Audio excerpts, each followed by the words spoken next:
रामचरितमानस यही नाम।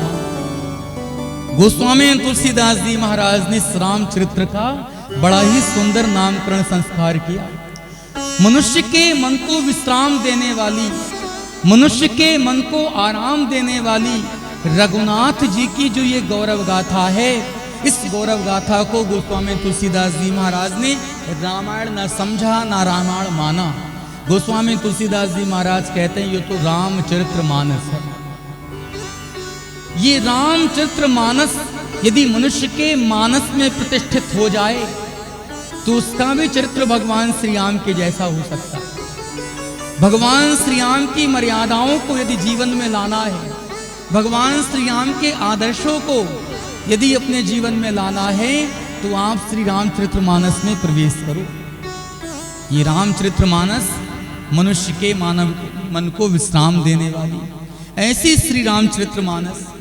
गोस्वामी तुलसीदास जी महाराज कहते हैं ये जो रघुनाथ जी की गौरव गाथा है, ये जो कथा है, ये मनुष्य के जीवन की व्यथा को समाप्त करने वाली। गोस्वामी तुलसीदास जी महाराज ने श्री राम कथा को संजीवनी बूटी माना।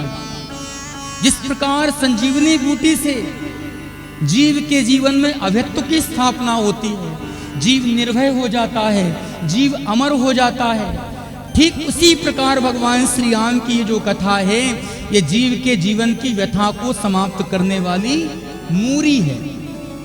ये तो संजीवनी बूटी है। जिस प्रकार सामान्य औषधि से जीव के जीवन का रोग समाप्त हो जाता है, ठीक उसी प्रकार जीव के जीवन के भवरोग को समाप्त करने के लिए ये सर्वोत्तम औषधि है।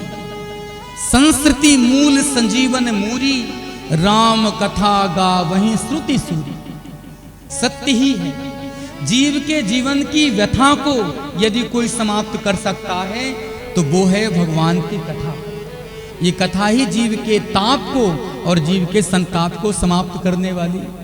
गोस्वामी तुलसीदास जी महाराज ने तो श्री राम कथा को भव रोग की सर्वोत्तम औषधि माना है। मानव के जीवन में अनंत ताप है, अनंत संताप है, और जीवन की विषाद को, जीवन के ताप संताप को, जीवन की व्यथा को यदि कोई समाप्त कर सकता है तो वो है प्रभु श्री राम की कथा। ये कथा ही जीव के जीवन की व्यथा को समाप्त करने वाली। जो भगवान श्री राम की इस कथा को अपने जीवन का आश्रय बना लेता है, जो भगवान श्री राम के जुगल चरणार बिंदों में अपने चित्त को लगा लेता है, उसके जीवन को विश्राम भी प्राप्त होता है और उसके जीवन को आराम भी प्राप्त होता है। संतों ने बड़ा ही सुंदर पद गाया है, आइए कुछ पंक्तियां हम लोग भी श्रवण करें। जिसे श्रवण कर मिट जाती है, जिसे श्रवण कर मिट जाती, सो जन्म जन्म की व्यथा।